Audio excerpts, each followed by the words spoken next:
America అధ్యక్షుడు Trump మాటల్లోని డొల్లతనాన్ని బయటపెట్టాడు Ukraine అధినేత జెలెన్స్కీ.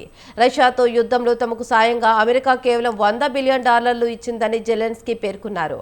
$500 బిలియన్ ఇచ్చినట్లు ట్రంప్ చెప్పడం అవాస్తవమన్నారు జెలెన్స్కీ.